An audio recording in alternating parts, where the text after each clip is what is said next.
The first light of dawn had not yet broken when the F-5 Lightning rolled toward the end of the fog-covered runway. Its twin booms cut a sharp silhouette against the pale horizon, the silver skin of the aircraft catching faint glimmers from the lamps that lined the English airfield. The ground crew watched in silence. They always did when an F-5 took off. Other aircraft took off to fight. This one took off to disappear. Inside the cockpit, the pilot sat alone. No guns, no rockets, no armor plating. He carried nothing but a set of cameras, a fuel load calculated for hours of solitary flight, and a mission map marked only by coded symbols. The F-5 was a reconnaissance version of the P-38 Lightning, stripped of weapons and built for one purpose: capture the truth that the Allied commanders desperately needed. It was not a warrior, it was an eye in the sky. When the pilot pushed the throttles forward, the two Allison engines growled to life, the blades spinning into silver discs.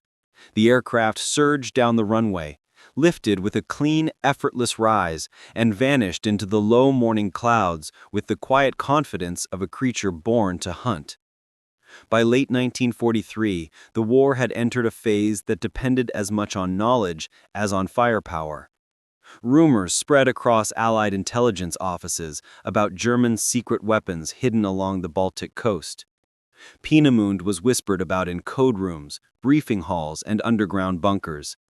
Reports hinted at rockets capable of crossing the channel in minutes, far faster than any bomber. Ground spies failed to reach the facility. RAF reconnaissance flights had suffered heavy losses. Every failed attempt deepened the urgency. The Allied leadership understood something stark and simple. They could not destroy what they could not see. And so the task was given to the aircraft that could fly higher, faster, and farther than any reconnaissance machine before it: the F-5 Lightning. As the aircraft climbed through the upper cloud deck, the world opened into a vast sheet of pale blue. The twin booms sliced through thin ice crystals, the sunlight glinting across its wings. From a distance, it looked like a ghost, the kind that came and went before radar could track it.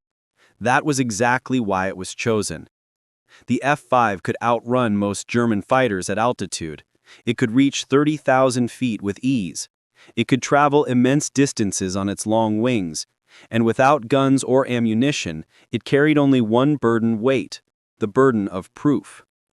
Inside the fuselage sat the true weapons of the aircraft: the K-17 and K-22 cameras, each one the size of a small suitcase, each one capable of capturing astonishing detail from miles above the earth. Bridges, roads, airfields, factories, secret installations, patterns invisible to the naked eye, shadows cast by structures the Germans tried to hide. The pilot checked the oxygen flow and began the long eastward flight toward the coast of occupied Europe. He knew the risks. If German fighters intercepted him, he had no way to shoot back. If flak burst around him, he had no armor to save him. If a camera jammed or a lens cracked from the cold, the entire mission would fail. Yet the pilots chosen for F-5 duty were not deterred. There was a certain pride in flying alone above an entire continent, knowing that every photograph could influence the decisions of generals and shape the outcome of the war. Far below, the English Channel stretched like a sheet of metal under the rising sun. The pilot crossed into enemy territory, glancing only once at the coastline where flak batteries waited for larger targets. The F-5 flew too high for them, too fast, too quiet. A silent hunter moving in thin air. This mission was destined for an unknown target. The pilot only knew that somewhere along the Baltic coast was a facility that Allied commanders feared above all else. A place where German scientists worked on rockets unlike anything the world had seen. Peenemünde. No guns, no protection, no escort.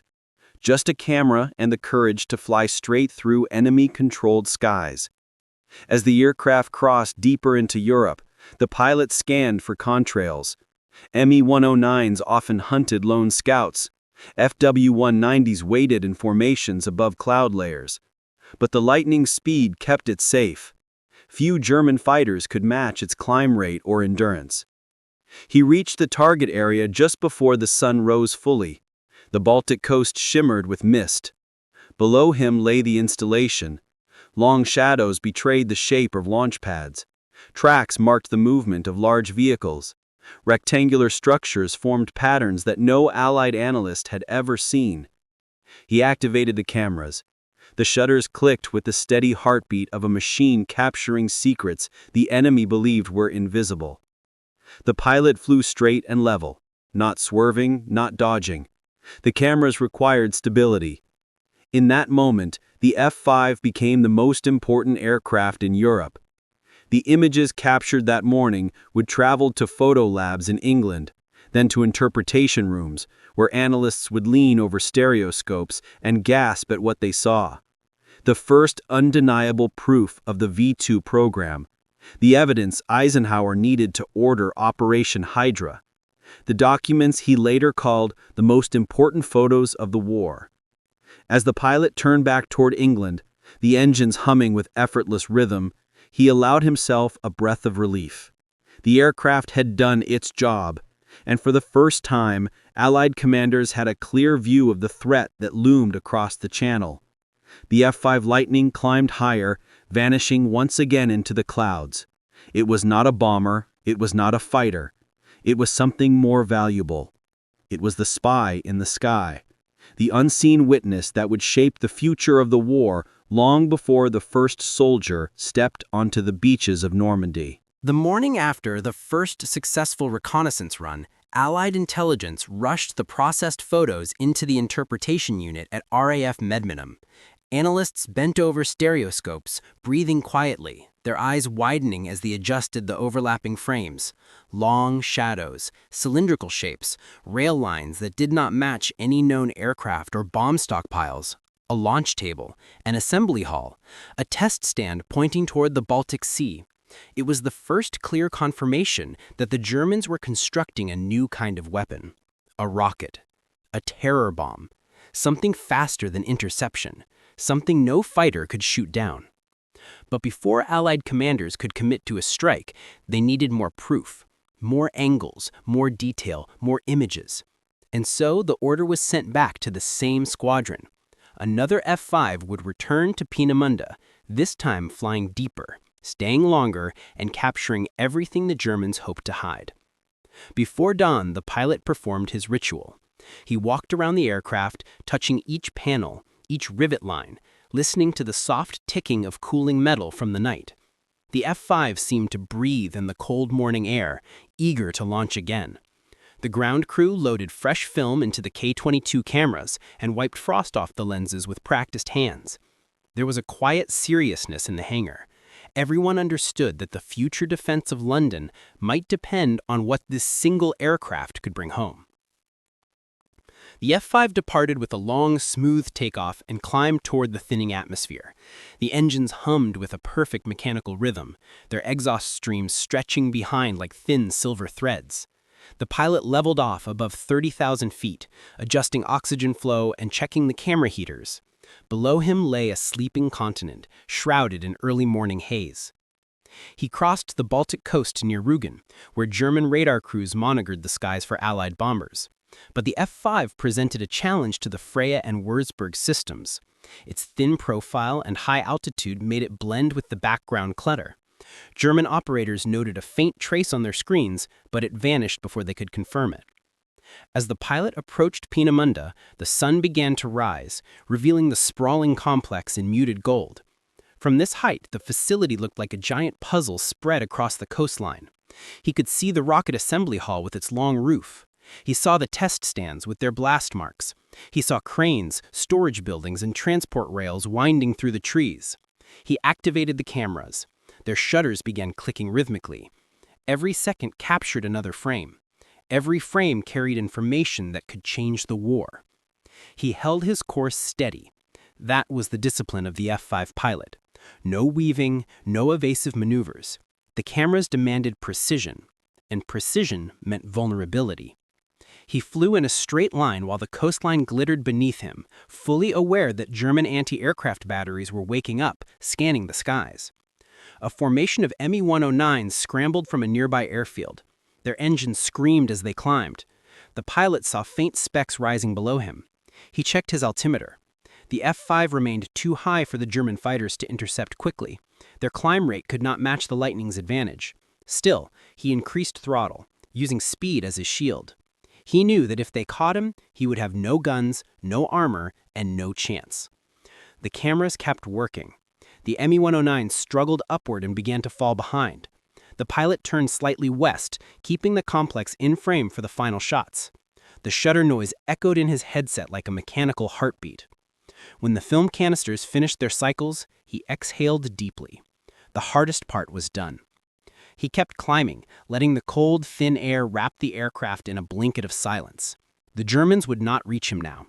The sky belonged to the F-5 again. On the return journey, he allowed himself a single glance at the coastline. He saw smoke rising from the testing area. He saw workers moving like ants. He saw the machinery of a weapon designed to terrorize cities.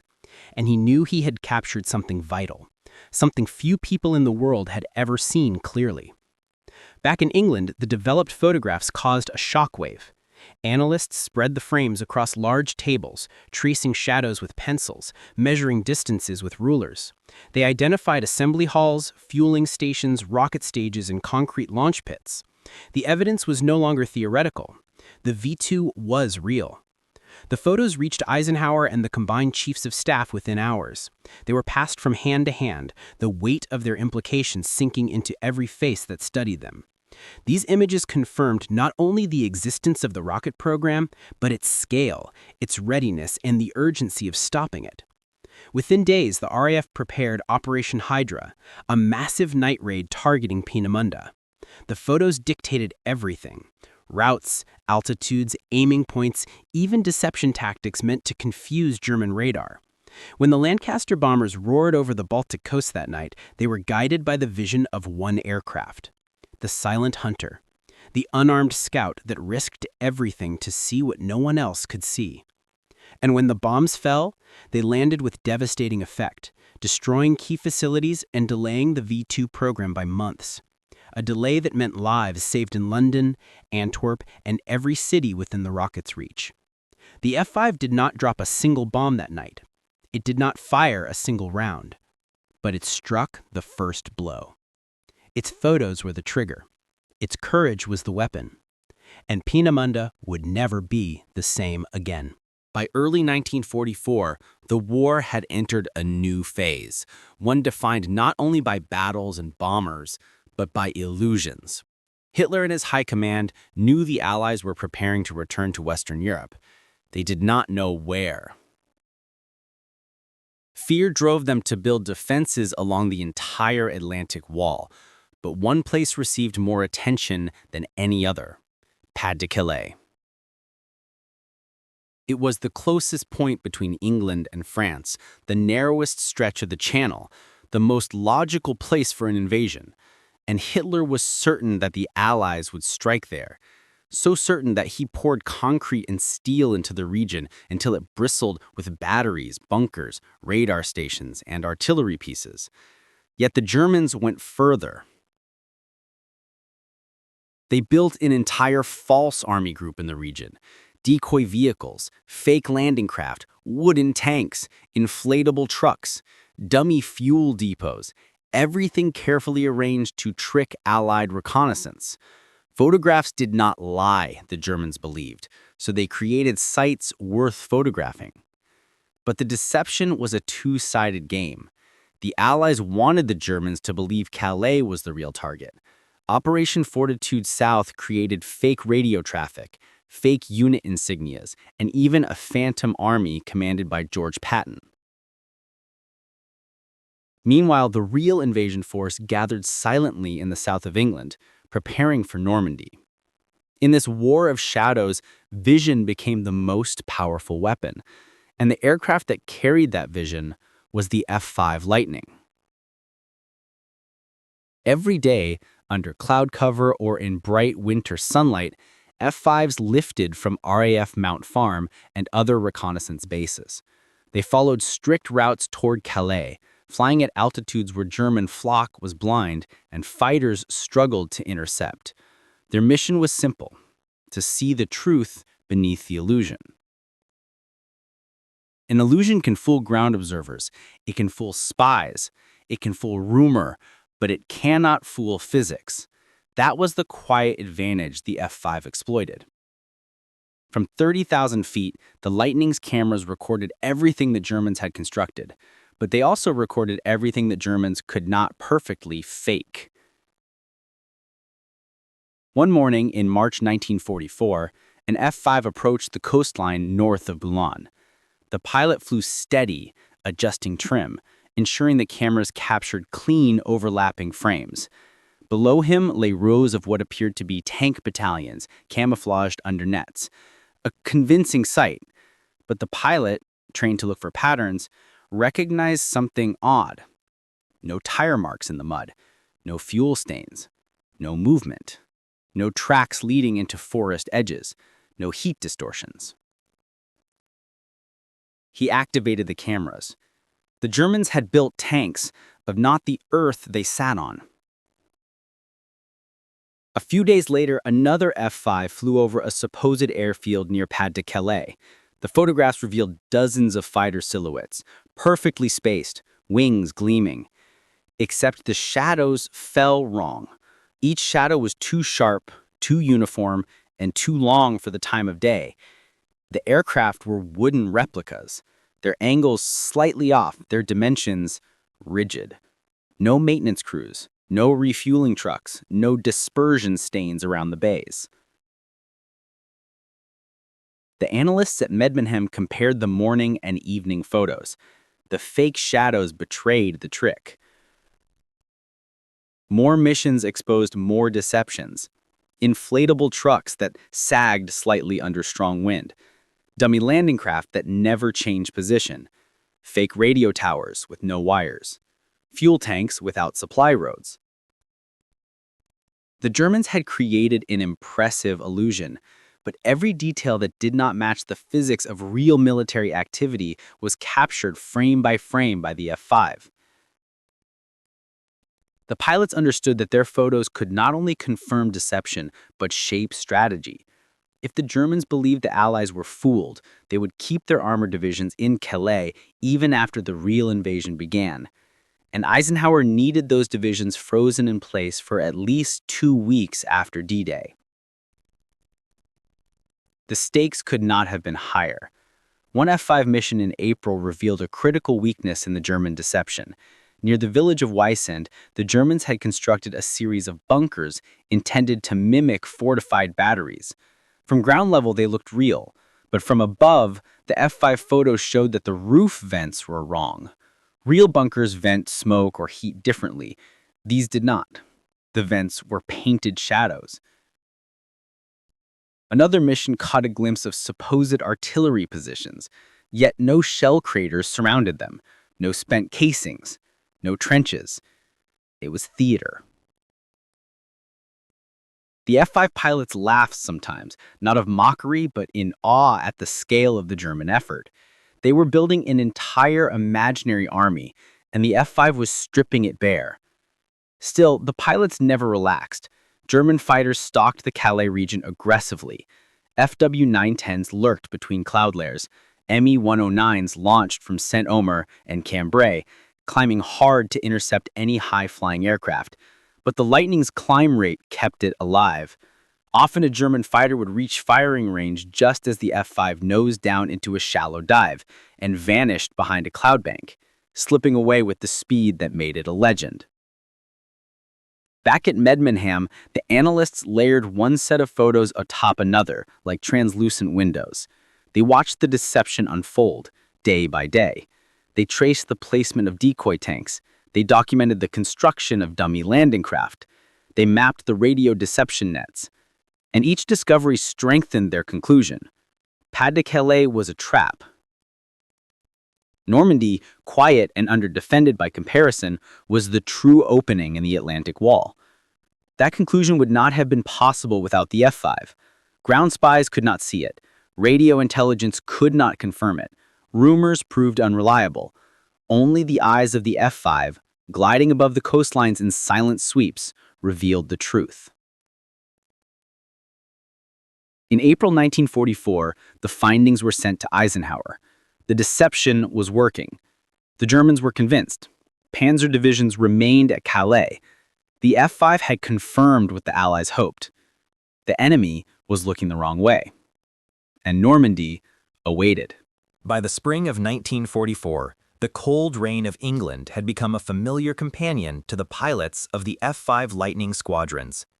Every morning they gathered in dim briefing rooms, listening to the rustle of paper maps and the quiet urgency in the voices of intelligence officers. Normandy. Its name appeared so often on the board that the pilots no longer asked why. They simply understood. Something enormous was coming, and their photographs would shape it. While the world believed the coastline of France was an impenetrable wall of German fortifications, the truth was far more complex.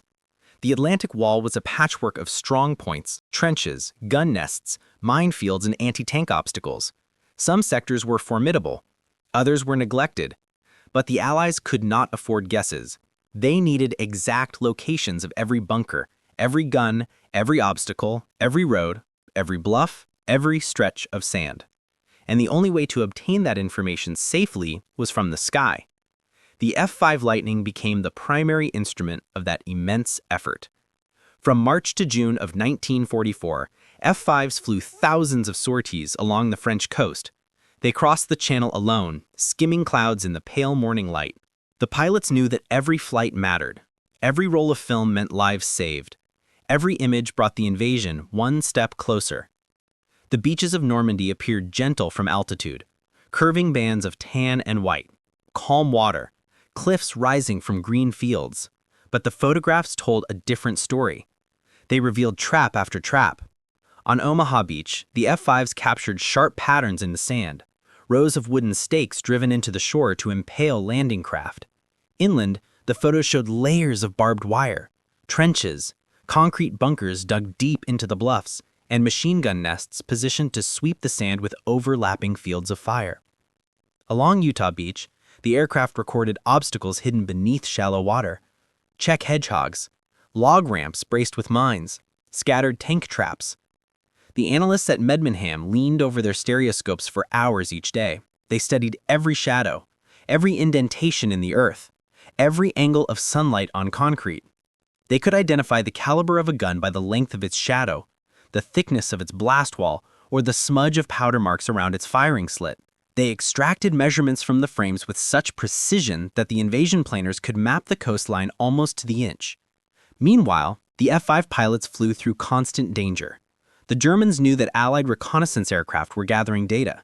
Radar crews tracked anything that strayed too close.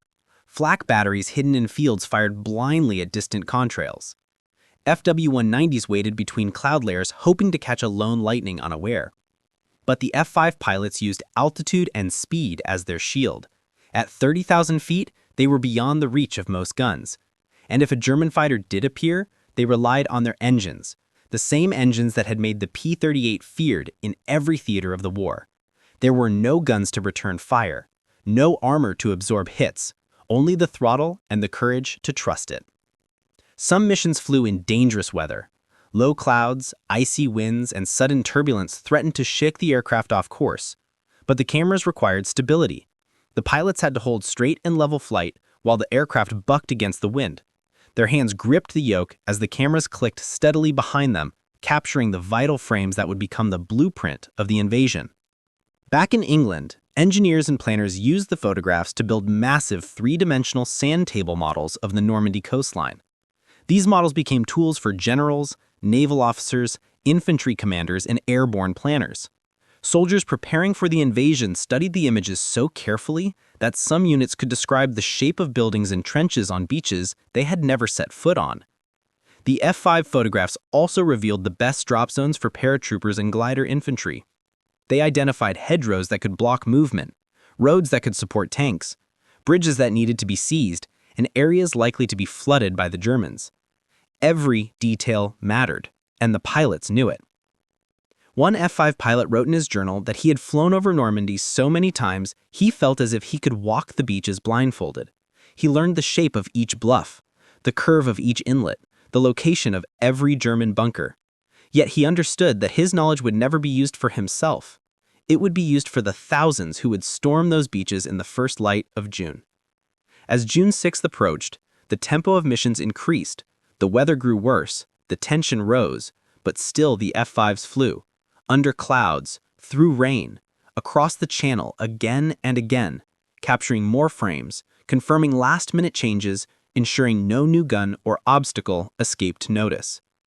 Then came the day when Eisenhower stood before his staff with the final intelligence summary, a thick binder filled with aerial photographs taken by the F-5 Lightning.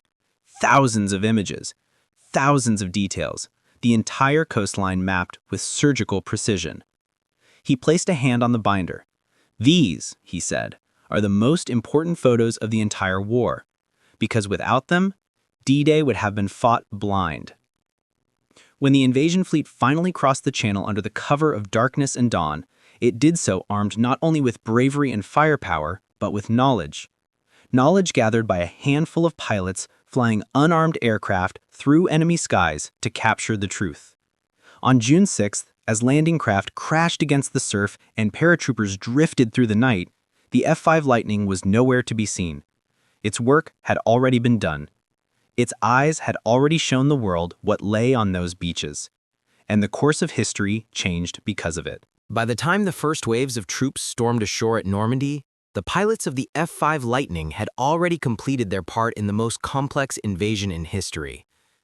They were not on the beaches with rifles, they were not on the ships with the naval guns, they were not in the sky above the armada guiding bombers into formation. Their contribution had ended before the battle even began, hidden in film canisters, sealed in envelopes, and projected in dim war rooms where decisions were made in silence. But their absence on D-Day did not diminish their role. In many ways, it magnified it. The soldiers who stepped off landing craft that morning did so with a map of the coastline already etched into their minds, a map born from the eyes of the F-5. Long after the battle, veterans recalled how uncanny it felt to walk onto a beach they had never seen yet recognized instantly. They knew the angle of the cliffs above Omaha. They expected the strong point at Vierville. They understood where the hedgerows thickened behind Utah. They knew where the German guns were hidden, not because scouts had told them, but because photographs had shown them. The true legacy of the F-5 Lightning was not a single mission or a single photograph.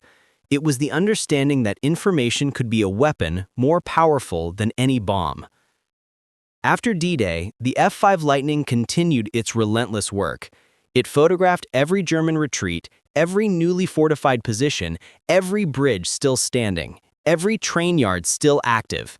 The war moved quickly then, a tide pushing deeper into France, toward Belgium, and ultimately toward Germany itself, and the F-5 moved with it, gliding above the smoke and rubble, always seeking what others could not see. Some missions flew into storms so severe that even bombers turned back. Others crossed flak belts so dense they looked like black curtains hanging in the sky. But the pilots pressed on because they knew that without their images, the Allied advance would slow, artillery would miss targets, and entire divisions could walk blindly into danger. In the autumn of 1944, the F-5 squadrons documented the German buildup in the Ardennes. Their photos revealed tank movements beneath the forest canopy, new supply lines, and fresh truck convoys hidden in valleys. These images later warned intelligence analysts, though the warning was tragically underestimated. When the Battle of the Bulge erupted, the F-5s were among the first aircraft to return to the skies, capturing the German counterattack in chilling detail. Through winter fog, snow, and bitter winds, they traced enemy movements during the battle, helping the Allies plan counterattacks and strike German supply points. Again, the Lightning flew without guns. Again, it relied on speed and altitude. Again, it delivered the truth that commanders desperately needed. As 1945 dawned and the war in Europe drew closer to its end, the F-5 Lightning continued soaring above the collapsing Reich. It photographed bridges destroyed by retreating armies, factories burning under bomber raids, columns of armor rushing toward the Rhine, and the shattered remains of cities like Cologne and Essen. And then came the final missions over Germany, where the Lightning documented the ruins of the Third Reich so that planners, historians, and governments could understand exactly how the war had been fought and where it needed to be rebuilt. When the war in Europe ended in May 1945, the F-5 pilots walked away quietly. They had no aerial victories to their names, no kill markings painted on the noses of their aircraft. Their machines carried no gunpowder scars. Their engines had not been fired in anger. Yet generals spoke of them with reverence. They were the eyes of the Allied war effort, the only pilots who flew alone, unarmed, into the heart of enemy territory time after time with nothing but trust in their engines and faith in their mission. Eisenhower never forgot what their photographs accomplished. He wrote later that the aerial reconnaissance program was indispensable and that the images taken by the F-5 over Peenemünde and Normandy ranked among the most important intelligence assets of the war. Agreed historians. Without the F-5 Lightning, Operation Hydra would have lacked its target. Without Hydra, the V-2 program might have accelerated months ahead. London and Antwerp might have suffered far worse destruction. Without the F-5 Lightning, the deception at Pas-de-Calais might have fooled not only the Germans, but the Allies themselves. Without the F-5 Lightning, the planners of Overlord would have walked into Normandy with far less certainty. And without the F-5 Lightning, the Atlantic Wall might have remained an enigma, a deadly puzzle waiting to consume the first soldiers who stepped onto the beaches. That is why the aircraft earned its final nickname among those who understood its true value. The sky's ghost. A silent presence, unseen by the enemy, undefended, unafraid, returning each time with the most precious cargo of the war. Not bombs, not bullets, but knowledge. Knowledge that saved lives, knowledge that won battles, knowledge that changed the war itself. When the last F-5 was retired, long after the final guns fell quiet, its legacy remained etched, not in museums or monuments, but in every page of history shaped by its photographs. For the F-5 Lightning did not simply fly above the war, it revealed it. And because it revealed it, the Allies could end it.